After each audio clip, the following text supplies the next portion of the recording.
Det kriminella våldet i Sverige saknar motstycke. Och det går inte längre att hålla isär alla skjutningar, sprängningar och våldsdåd. Varför blev det så här just i Sverige? Vems är egentligen felet? Och kanske viktigast, vad kan man göra åt det? Dessa frågor tar jag upp i veckans video om Sverigebilden och makten. Veckans video är tämligen dyster, men inskärper också vikten av ett varmt, självständigt och engagerat civilsamhälle. Därför vill jag nu passa på att uppmana er att köpa en biljett till min scenshow “Frihet på liv och död” som har premiär om mindre än en månad. Stockholm är redan utsålt, men biljetter finns ännu kvar i Göteborg, Malmö, Lund, Växjö, Karlstad och Sundsvall. Showen är en grandios upplevelse där jag emotionellt och personligt förklarar frihetens betydelse på ett sätt som känns i hjärtat. Länk till biljetter hittar ni i videons beskrivning och jag hoppas få träffa er alla på efterminglet ute i landet. Oavsett om du kommer på showen eller ej så hjälper ni mig att kunna fortsätta göra dessa filmer om ni stöttar mig via något av betalningsalternativen här nedanför, för det är nämligen endast tack vare ert generösa och frivilliga stöd som jag kan fortsätta att producera dem. Så ett stort tack till alla de av er som bidrar. För idag talar jag om bilder, om brott och bedrägerier. Häng med!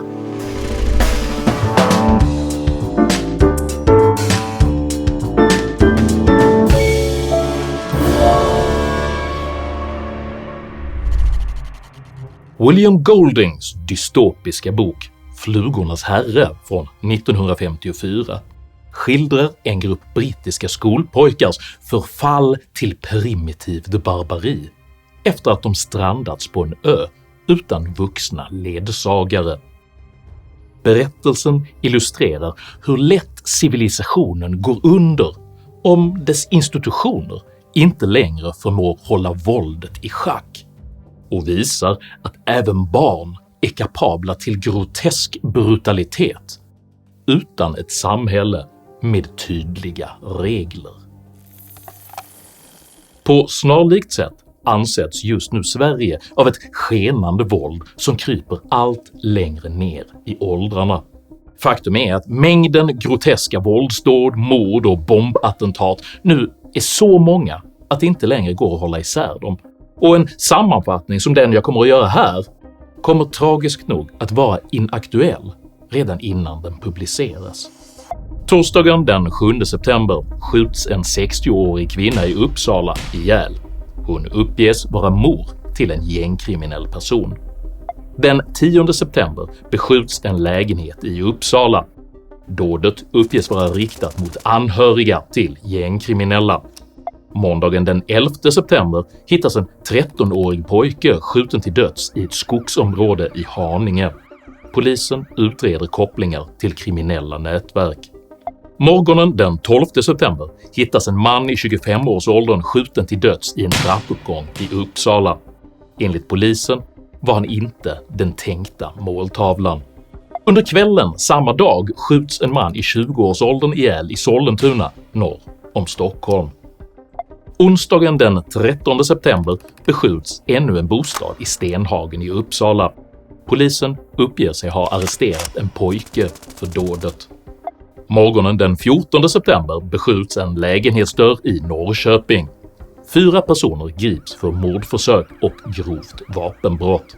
Kvällen den 14 september skjuts en 17-årig pojke till döds i Västertorp. Senare samma kväll beskjuts ett radhus strax söder om Stockholm. En pojke i tonåren anhålls för dådet.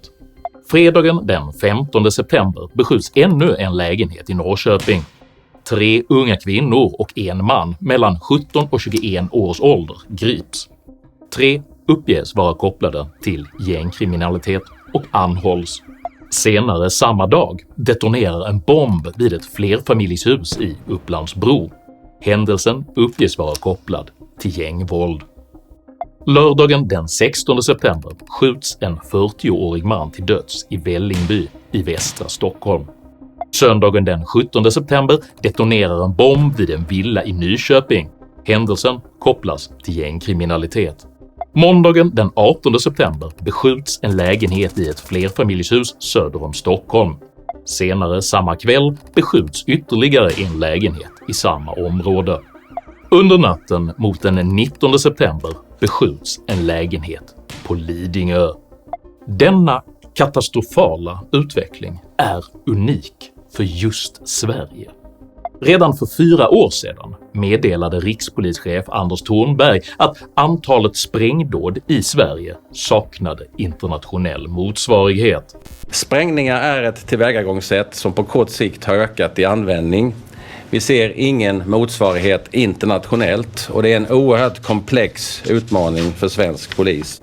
Året efter fastslog även Brottsförebyggande rådets undersökning Dödligt skjutvapenvåld i Sverige och andra europeiska länder att Sverige nu hade Europas per capita högsta antal dödsskjutningar. På 20 år har Sverige gått från botten till toppen i den dystra statistiken över hur många som varje år skjuts till döds räknat per invånare. Samtidigt som dödligt skjutvapenvåld minskat i övriga Europa så har utvecklingen i Sverige gått i motsatt riktning. Här har det istället ökat kraftigt. 2 år senare slog Sverige rekord i antal dödsskjutningar med hela 63 döda på ett enda år. Sverige aldrig tidigare haft så många dödsskjutningar ett enskilt år som i år. Och årets skenande våldsutveckling beskrivs av både statsministern och av rikspolischefen som att den saknar motstycke. Ja, det har varit en vecka som präglats av gängvåld på ny nivå. Uppsala har i veckan hamnat i centrum för den våldsvåg som enligt statsministern och rikspolischefen saknar motstycke. Men varför blev det så här just i Sverige?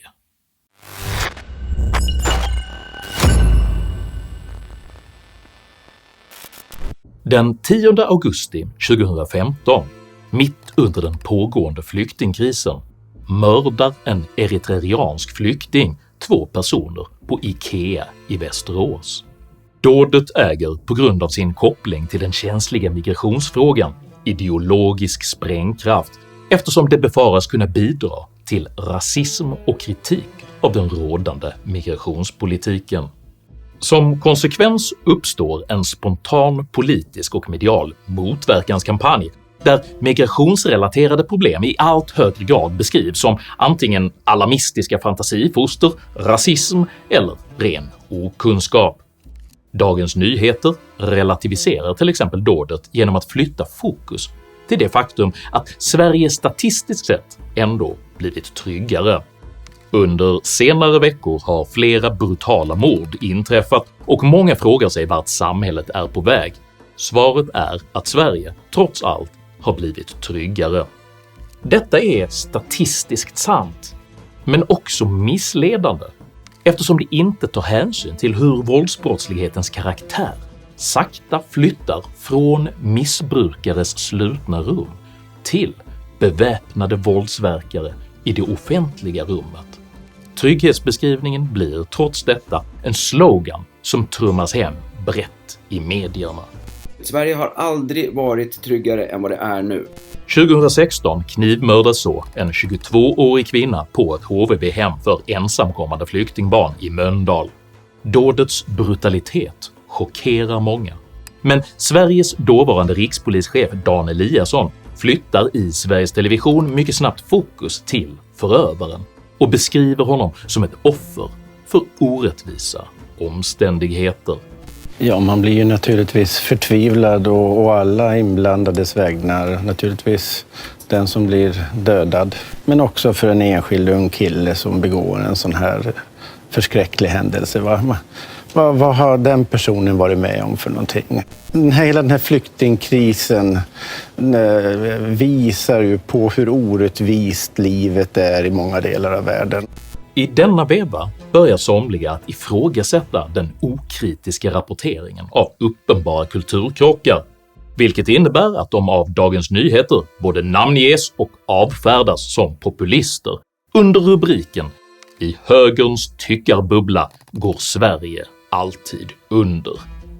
Det är namn som Ivar Arpi, Paulina Neuding, Johan Lundberg, Johan Ingerö, Rebecca Weidmo Uvell, Marcus Uvell, Jenny Sonesson och Hanif Bali.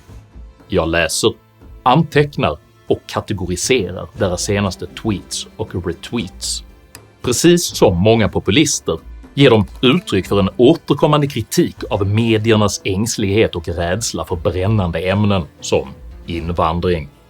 Dagens Nyheters kultursida förstärker sedan detta budskap genom att beskriva all problematisering av migrationsfrågan som lögner, desinformation och propaganda. Faktaresistenta uppgifter om omfattande no-go-zoner och sharia-lagar framställs som sanningar som med vandringsmyternas hjälp underblåser vanföreställningen om ett land som håller på att slitas isär. Ambitionen att förneka, förminska och relativisera de växande problemen speglas även politiskt. I en riksdagsdebatt den 9 november år 2017 säger den socialdemokratiska riksdagsledamoten Hillevi Larsson: “Jag bor i det område i Malmö där det kanske har varit flest skjutningar. Visst, det har varit många skjutningar, men jag är inte ett dugg rädd. Skjutningarna har framförallt drabbat kriminella. Det är alltså gangstrar som skjuter varandra. Det är naturligtvis oroväckande i sig, men ingen i allmänheten har hittills drabbats.” Detta stämde naturligtvis inte då heller. Bara året innan sköts till exempel en nyutexaminerad tandläkare till döds i vad polisen befarar har varit en felaktig måltavla för yrkeskriminella. Samma år gick dåvarande justitieminister Morgan Johansson till storms över den negativa bild av Sverige som sakta började spridas utomlands och menade att framställa Sverige som ett särskilt våldsamt land var att fara med osanning för att skada Sverige. Nu har det tydligen gått så långt att Sverigedemokraterna medvetet skadar Sverige genom att ljuga om oss i internationell media, och det är naturligtvis bedrövligt. Men är det några fakta som är direkt fel i artikeln? Ja, att inte redovisa hela bilden är också ett sätt att ljuga. Att förleda allmänheten att tro att vi skulle vara ett särskilt våldsamt land, det är ett sätt att fara med osanning. Under 2018 redovisar Brottsförebyggande rådet så en drastiskt ökande trend för dödligt våld inom den kriminella miljön, vilket justitieministern bemöter genom att säga att risken för att oskyldiga skulle drabbas av detta våld är väldigt liten.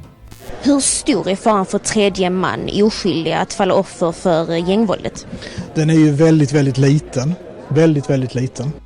I en intervju med BBC-programmet Newsnight senare samma år hävdar justitieministern att rapporter om ökande våld huvudsakligen är främlingsfientlig politisk propaganda.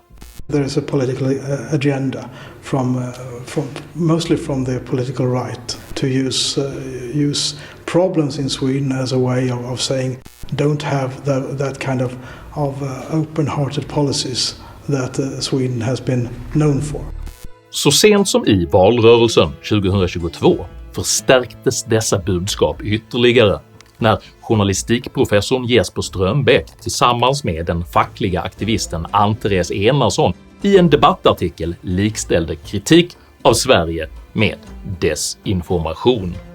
Detta budskap reproducerades mycket snabbt av Sveriges dåvarande klimatminister Annika Strandhäll som anmärker klart läsvärt apropå de desinformationskampanjer orkestrerade av svensk nationalistisk höger och diverse andra suspekta som vanliga svenskar utsätts för och som förvränger och undergräver bilden av Sverige. Kritik av Sveriges kriminalitetsutveckling, integrationsmisslyckande och migrationspolitik beskrivs i samtliga av dessa fall som desinformationskampanjer från suspekta mörkermän som ytterst hotar demokratin.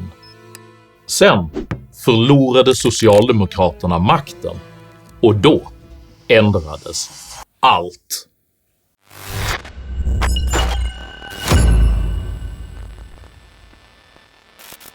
Efter maktförlusten i valet 2022 slutar socialdemokratin omedelbart att betrakta samhällskritik som demokratifarlig desinformation och börjar istället själva att beskriva Sverige som både farligt och fattigt.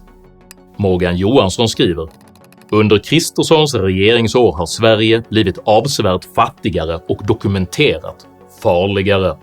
Anders Ygeman skriver: “Istället för att få ordning på Sverige har vårt land blivit fattigare och farligare.” Åsa Westlund skriver “Brist på ansvarstagande för den politik som gjort Sverige både fattigare och farligare.”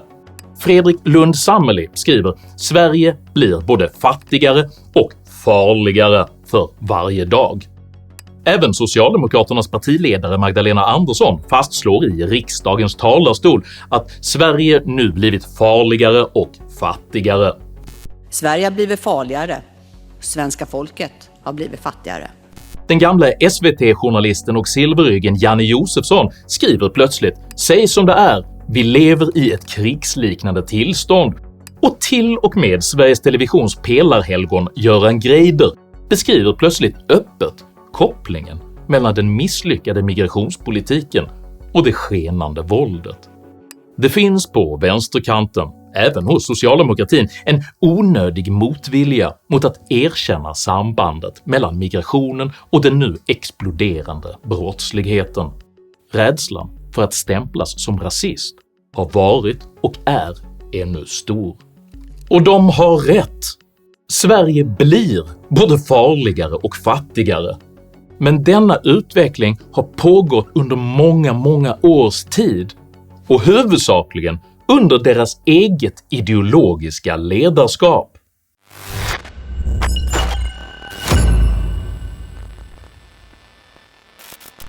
Skillnaderna mellan Danmarks, Norges och Sveriges trygghetssystem och brottsförebyggande åtgärder är mycket små, och förra året hade Norge och Danmark 4 dödsskjutningar var. Sverige hade 63. Det är alltså 16 gånger fler än vad våra nordiska grannländer hade. Det finns ingen bristfällig samhällsfunktion som kan förklara denna enorma skillnad, även om många försöker beskylla allt från friskolor till diffust definierade nedskärningar. Föreställningen att den kurdiska räven inte skulle kunnat bygga upp sitt brottsimperium i Sverige om vi bara hade haft fler fritidspedagoger är faktiskt helt befängd. Och ändå är detta fortfarande det enda som ständigt lyfts fram i media. Ja, en 15-årig flicka som hanterar handgranater, en 16-åring som misstänks för mordförsök. Ja, för det första är det viktigt för oss att det också är råd- och stödsamtal i samband med att unga blir häktade. Det är segregationen. Oftast har de ju en avsaknad av tillhörighet, bekräftelse att någon ser och hör dem. Det är naturligtvis alldeles utmärkt med både stödsamtal och att både se och höra folk. Men den verkliga anledningen till att problemen blivit så här allvarliga just i Sverige beror inte på att vi haft för få inkluderingsterapeuter.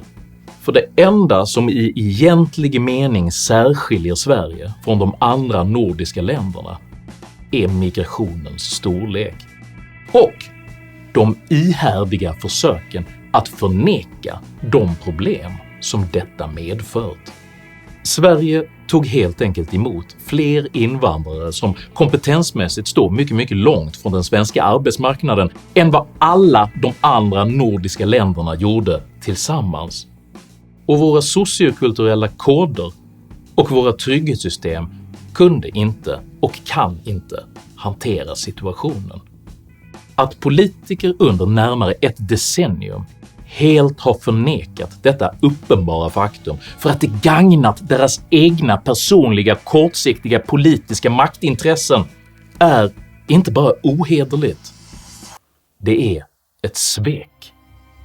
Det är ett svek av det svenska folket som slagits i att problem de upplever och oro de känner skulle vara rasistiska vanföreställningar och strukturellt förtryck. Det är ett svek mot de flyktingar som kommit hit till Sverige i hopp om ett bättre liv och istället buntas samman i delvis laglösa enklaver präglade av samma typ av förtryck som de flytt från.